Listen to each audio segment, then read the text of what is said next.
Welcome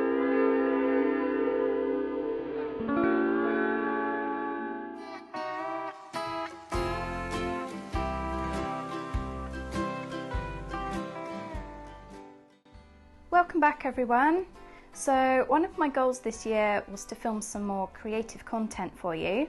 So today I'm going to be attempting to make some Monster and Marvin plant pot hangers. I thought it would be fun to film the process for you in case anyone else wanted to attempt to make their own unique plant pot hangers. I haven't actually sculpted anything for quite a long time, so it's probably going to be a bit of a challenge. The last things I sculpted, which were quite basic, were these little miniature hanging plants, car charms. And before that, from a few years ago, I made this Marvin Christmas tree decoration, and this one I made from Primo clay. First of all, I'm going to show you my inspiration behind these plant pot hangers, and it is these bears that I picked up from Next. So there are actually 3 of these bears in the set, but the other one's a polar bear, so I've put him away because he's more of a Christmas decoration. But these 2 are quite kind of rustic and you could have them out all year. So I'm going to attempt to make something similar with the dangly legs and the dangly arms, or wings, shall I say. So today I'm going to be using Milliput, which is an epoxy putty. You can sand, drill, file, carve into this stuff once it's dry. It air dries as well, so you don't actually have to put it in the oven. Alternatively, you could use Primo or Fimo, and these do go into the oven, and you don't need to paint these because they come in a variety of colours. Or you could also use Super Sculpey, which is similar to Primo and Fimo. You put it in the oven, but you do have to paint it.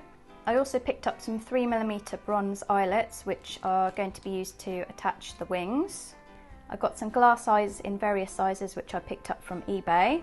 Some sanding blocks in different grades. 4mm jute twine for the legs, and I picked this up from Amazon. I've got some gloves for mixing the putty together.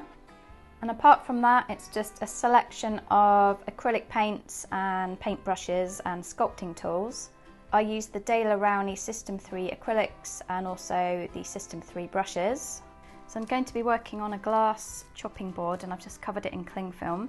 So with the Milliput, you need to mix equal parts together until it's streak free, and it can take quite a few minutes to mix it together. So this putty becomes rock solid in about 3 hours, depending on the temperature of your house. But from what I remember, you only get about 30 minutes until it starts kind of setting.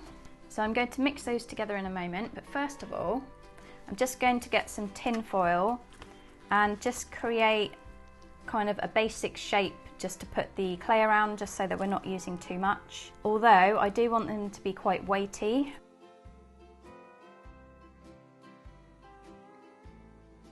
So I'm just going to begin mixing equal parts of the putty together. I wouldn't recommend mixing too much in one go. So I'm just going to sculpt a thin layer on top of the foil.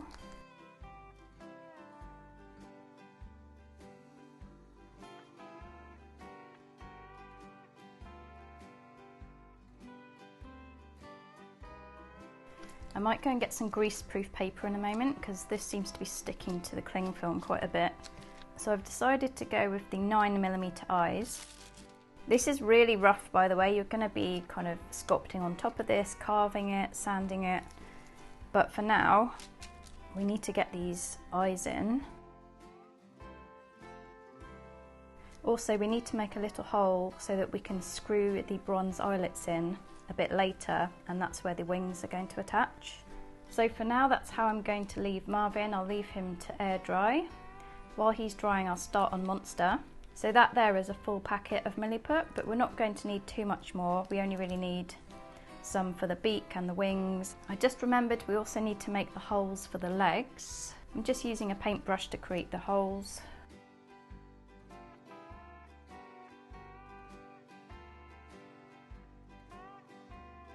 So compared to Marvin, Monster's eyes are really small. So I'm going to be using, I think these are 5mm glass eyes. Again, I'm just going to put some holes where the wings are going to go. Alternatively, you could drill a tiny hole in afterwards, but I couldn't find my really teeny tiny drill bits. So hopefully this will work. The same goes for the legs, you could actually drill the holes in afterwards.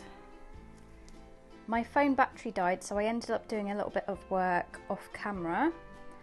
Basically just whittling down what I've got so far with a scalpel, kind of to make it look like it's been carved from wood. So I did that with both of these. You have to try and do it before it's fully dry. When it's rock solid, it's very, very difficult to carve. And I also made Marvin's wings, but I'll show you how to do these with Monster because I still need to make wings for her. I think I'm going to call it a day and carry on tomorrow as my hands are very sore and I need to tidy up this horrendous mess I've made. It's everywhere. So today we're going to be sculpting Monster's wings, the feet and the beaks. So at the moment, as you can see, they look a bit like strange avocados with eyes, but that's because they haven't got their beaks. They do look a bit odd. And as I already mentioned, I spent about an hour yesterday using the scalpel to create this kind of carved wood effect. So to create the wings, I'm just going to make 2 balls that are the same size, or roughly the same size. And then I'm just going to create a rough wing shape. So just make sure they're roughly the same size. It doesn't matter if they're not exact because we can carve them down afterwards or sand them. And then I'm just going to insert the eyelets into the top. So next we're going to place the wings very lightly onto the main body. So basically you can shape the wings to the body, but just don't press too hard. If you just press lightly, once it starts to set, you can just pick it off. And then I'm also just going to fill in any areas where the foil is showing through. So next I'm going to make the feet. Again, I'm just going to get 2 balls that are the same size. So I'm going to shape them into a round dome. Again, I'm just going to be making a hole with the end of a paintbrush. Alternatively, you could drill into them afterwards to make the hole. I will be carving these before they're fully dry. It is actually much easier to shape the putty without gloves on, but you'll just have to make sure that you're basically constantly washing your hands to make sure it doesn't set on your hands, because it's really hard to get off once it's set.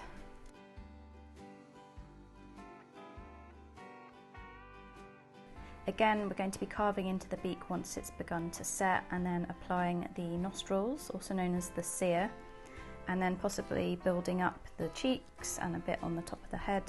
But for now I'm just going to leave it like that.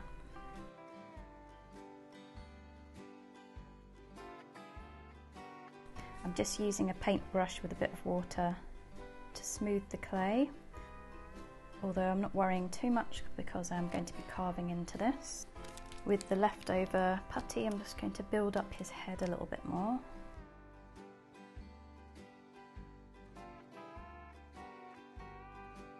So I'm going to continue carving, chiseling and adding bits of clay until I'm happy with the overall look.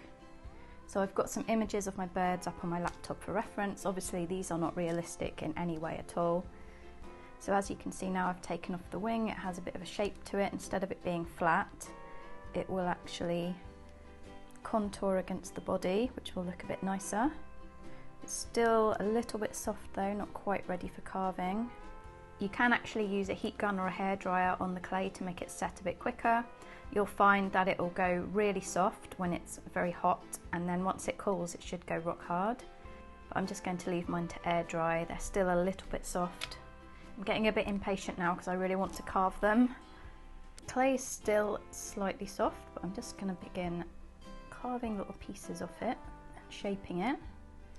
If you're not used to using a scalpel, I wouldn't recommend this step if you are attempting to make one of these yourself. You can actually wait for the clay to completely dry and then use various tools on the end of a Dremel to create a similar effect. I'm used to using a scalpel in this way because when I used to have a sculpting job many years ago, we used to use the scalpel to carve parts of the figures.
So in regards to the sculpting and carving, I think that's going to be it for now.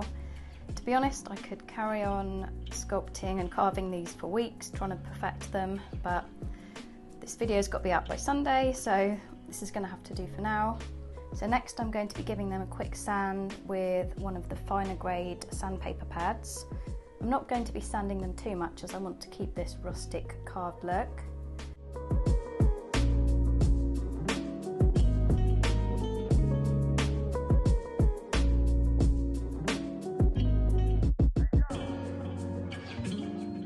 Now for my favourite part of the whole project, the painting.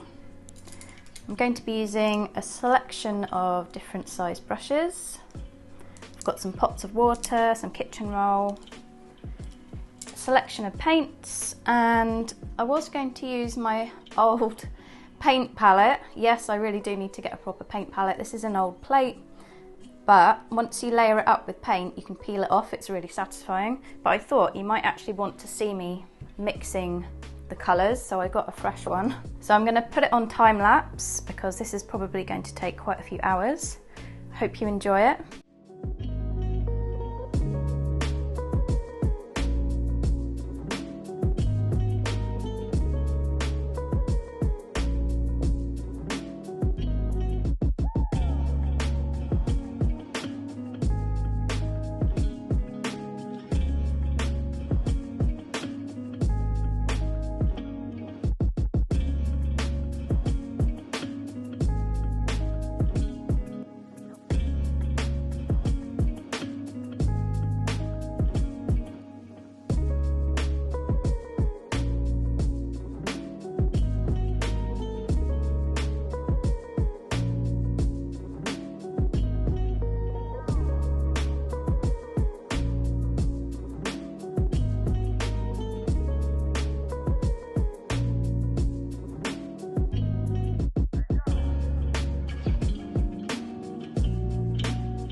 So I just did a quick brown wash over the sculptures, and this basically just enhances the texture and gives it more of a rustic look. I bet a few of you thought, what on earth is she doing putting brown paint on them? So again, just like with the sculpting, I could carry on for hours or even weeks painting these, making them look better, but I'm running out of time, so I need to get the legs in and get the wings on. So the bronze eyelets are all in, and now I can see how wonky I put the holes to begin with, but that's fine, it'll all add to the rustic look and charm.